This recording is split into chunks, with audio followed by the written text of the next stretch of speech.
Prayer at the time of opposition. విమర్శించేవారు లేదా వ్యతిరేకించేవారు ఎదుట ఏం చేయాలి? ప్రార్థన చేయాలి. వెయిట్ మినిట్ ప్రోగ్రామ్ను వీక్షించడానికి ఆన్లైన్కి వచ్చినటువంటి మీకు ప్రభు పేట శుభములు కలుగునుగాక. ప్రియమైన వారలారా, ఆది సంఘము స్థాపించబడ్డది. స్థాపించబడిన వెంటనే పరిశుద్ధాత్ముడు కుమ్మరించబడ్డారు. ఈ వాగ్దానము అపోస్తల కార్యాలు 1వ అధ్యాయం 8వ వచనము, లూకా సువార్తలో, మత్తయి సువార్తలో ఉంది. అయితే ఆత్మదేవుని కుమ్మరింపు జరుగుతుందని దేవుని వాగ్దానము అని యేసు ప్రభు వారు వాగ్దానం చేశారు. కుమ్మరించబడ్డారు దేవుని ఆత్మ. సంఘంలో ఉన్న వారందరూ దేవుని ఆత్మతో నింపబడ్డారు.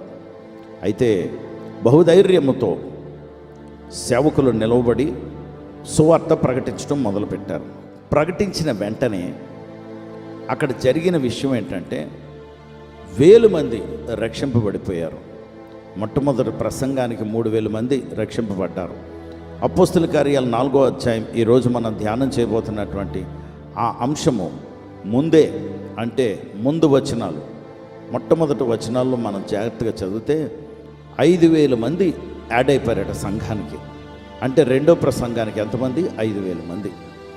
ఇది చూసి మత గురువులు, ఇది చూసి సమాజ మందిరపు అధికారులు విమర్శించి బహుగా అపోజ్ చేయటం మొదలుపెట్టారు. తిరుగుబాటు చేస్తూ ఎదిరించడం మొదలుపెట్టారు.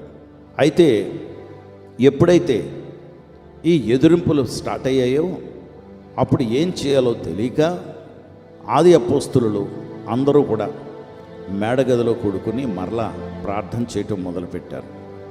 అపోస్తల కార్యాలు 4వ అధ్యాయం 30-31వ వచనంలో ప్రార్థన చేస్తున్నారు. దేని కొరకు ప్రార్థన చేస్తున్నారంటే, ప్రభా మీరు చూశారు కదా వారు మమ్మల్ని ఎలా విమర్శిస్తున్నారో, ఎలాగా ఎదిరిస్తున్నారో, మేమేం చేయాలో తెలియక మీ దగ్గరికి వచ్చాము అని అడుగుతున్నారు. ఎందుకంటే వారు ప్రకటిస్తున్నది యేసు ప్రభు వారి నామము కనుక ఆ ప్రార్థన జాగ్రత్తగా మనము కానీ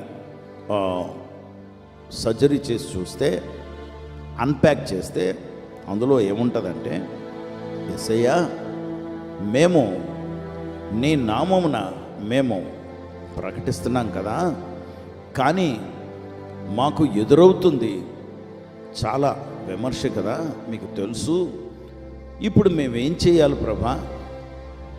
నీవు నీ సేవకుడైన ప్రభు అయినటువంటి యేసుక్రీస్తు వారు నామమున మేము ఇంకా అనేక మందిని స్వస్థపరచుటకు, అనేక మంది జీవితాలను బాగు చేయటానికి మీ హస్తము మీ సేవకుడైన యేసు ప్రభుల వారు వైపు తిప్పి చాచి గొప్ప కార్యాలు చెయ్యండి ప్రభా.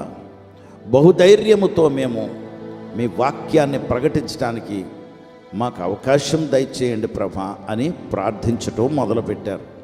ఏమడుగుతున్నారంటే, అయ్యా ఆ నామమున మేము ప్రకటిస్తున్నాం కదా, కనుక తండ్రి మీ హస్తము మీ సేవకుడైన యేసు ప్రభు వారు వైపు చాచి స్వస్థపరచండి, అద్భుతాలు చేయండి. డూ వండర్స్, అద్భుతాలు చేయండి, సూచక క్రియలు చేయండి, అనేక మందిని స్వస్థపరచండి. మేము బహుధైర్యముతో మీ వాక్యమును బోధించడానికి మాకు శక్తినివ్వండి అని ప్రార్థిస్తున్నారు. In the opposition, in the face of opposition అంటే ఎవరైనా మనల్ని ఎదురిస్తున్నప్పుడు మనం చేయవలసినటువంటి ప్రార్థన మనకేం తోస్తుందంటే, వాడి కాళ్ళు విరగొట్టండి ప్రభా, వాడి పళ్ళు విరగొట్టండి ప్రభా అని.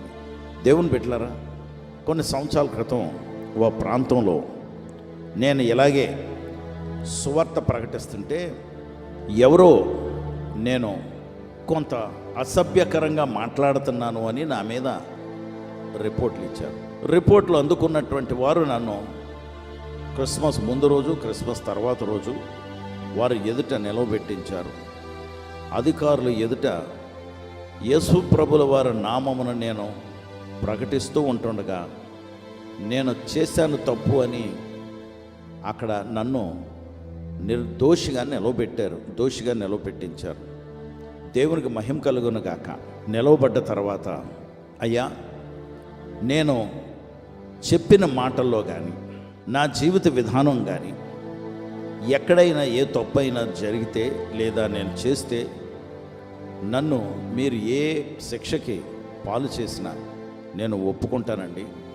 నేను ఎవరిని ఏమీ విమర్శించలేదని చేతులు దండం పెట్టి నేను ఆ అధికారులకి నన్ను డిఫెండ్ చేసుకున్నాను.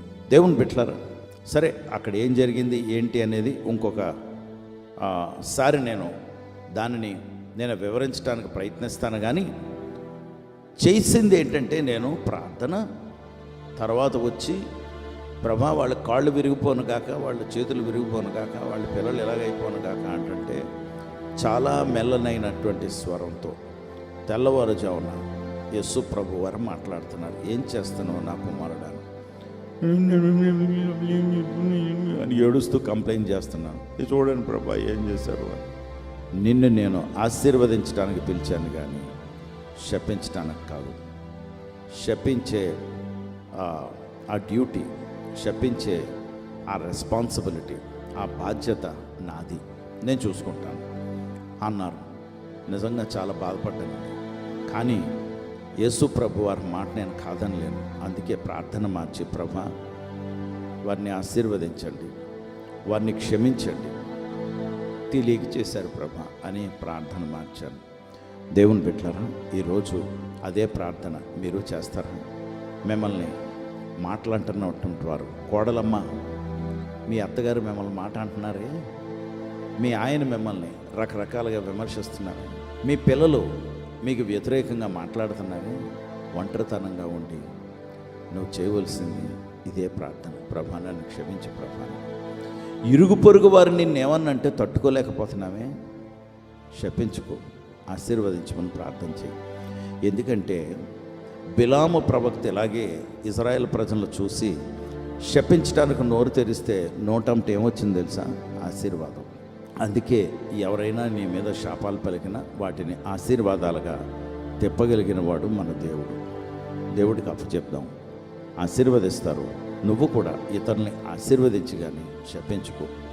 పరిశుద్ధుడా ప్రభా, నీకు వందనాలు, స్తోత్రాలు. ఈ ఉదయమైనా నీ బిడ్డల్ని ప్రార్థన చేసేవారుగా చేయమని, క్షమించమని, ధైర్యపరచమని, వారి ఆత్మీయ జీవితాన్ని ఒక నూతనమైనటువంటి మలుపు తెప్పించి ఇంకా లోతైనటువంటి అనుభవాల్లోకి నడిపించమని మా ప్రభు రక్షకుడు యేసుక్రీస్తు వారి నామములో ప్రార్థించి వేడుకొంచున్నాం తండ్రి. ఆమేన్.